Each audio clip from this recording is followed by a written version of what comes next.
I'm feeling pretty hopeful about the next generation of AI based technology for ADHD because the main problems that I have that cause me to basically not be able to be a useful, like public intellectual or something like that, I'm Brazilian, so like my English isn't grammatically perfect and I don't have the patience to edit something or to, go through the dynamic back and forth that would be required to do editing in text. But now ChatGPT and the Google one's going to be called Sparrow, I think.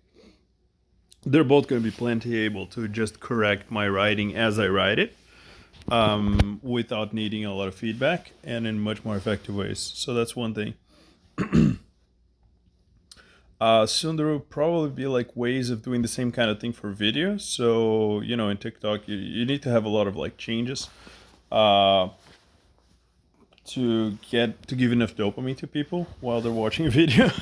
So one way to do that is basically by every time I'm thinking, I pause.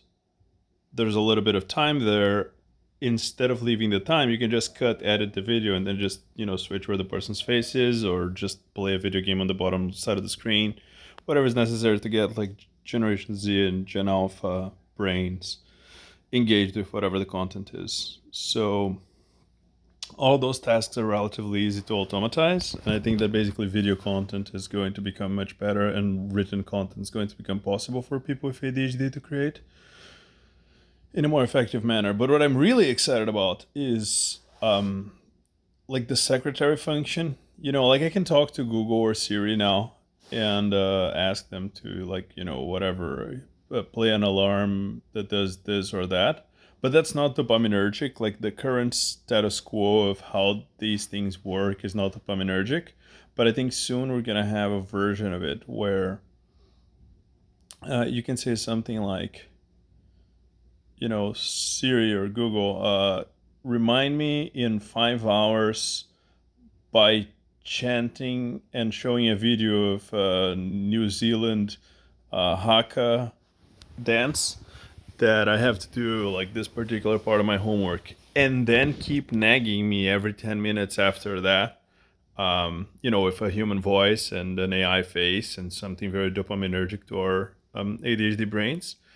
And then like the way in which that's going to work, it's going to be much more like a personal assistant or like a personal executive function. So you're basically going to be able to hire an AI as a frontal lobe. Because now, like it is successful people who are mostly CEOs and actors, I guess. They have like people who perform their executive function, right? They might call them personal assistants, but what they actually are is like they're your dorsolateral prefrontal lobe substituted by a human that you're actually paying.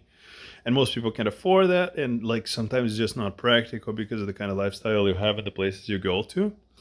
And I think pretty much everybody can carry a phone around, so you're gonna have like, instead of like, I think the killer technology of AI that can interact with you and simulate some aspects of human existence, it's not going to be the AI girlfriend for a little while.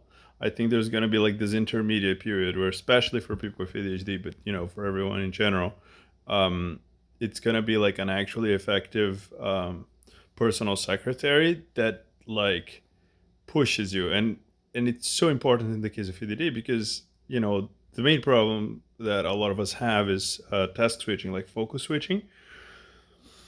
And we call it a gift and say that we can hyper focus. It's bullshit. Like we just can't change the focus of whatever we're paying attention to what we should be paying attention to.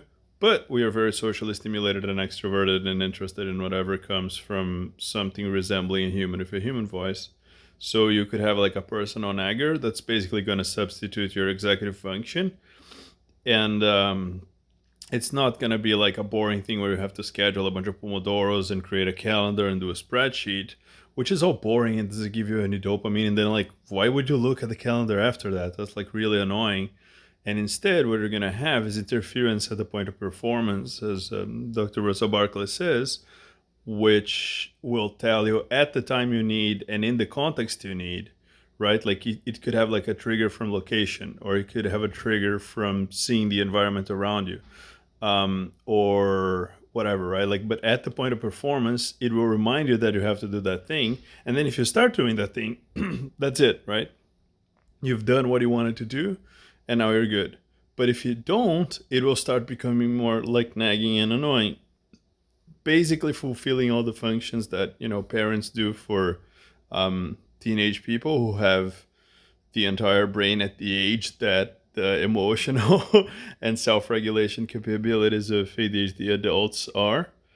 Um, yeah, so since we're kind of like dysfunctional teenagers for life when it comes to self-control and emotionality and executive function, I think that very soon the kinds of things and like ways of interacting with ChatGPT and Sparrow are going to basically unleash upon the world the talent of uh, let's see, so it's 7% of adults.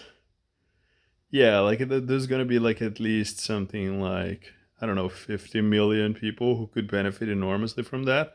And the thing is that in some dimensions we are actually smarter than other people, and we're definitely more creative because uh, well, there's more like bottom up processing than top down, right? Like it's not like there's a like the mothership is not giving information for what my actuators should act on, but there's much more information coming from my sensory data that's gonna interfere in how my cognition is working, create generating a new idea.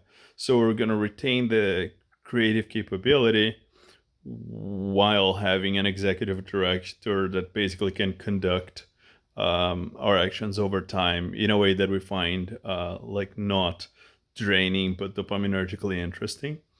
And I think that's going to be revolutionary for us. And I'm really hoping it is revolutionary for me because, the older I get, despite the fact that like I got a PhD and got rich and whatever, like I did all the things of life, like it feels like my life is crumbling more and more because the disparity between my executive and emotional capacities and my intellect and life history and what society expects of me, with more and more white hairs growing every day, is getting larger and larger. So yeah, I think we're basically, I think that AI might save us before it destroys us, of course, because eventually you get to the singularity and super intelligence, and it's going to kill us all. And as you can tell, I'm not lying. Clear to have ADHD. Like, why would I go on all these tangents?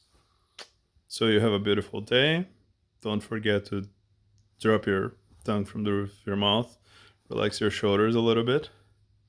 Breathe in. Hold. Out through the mouth.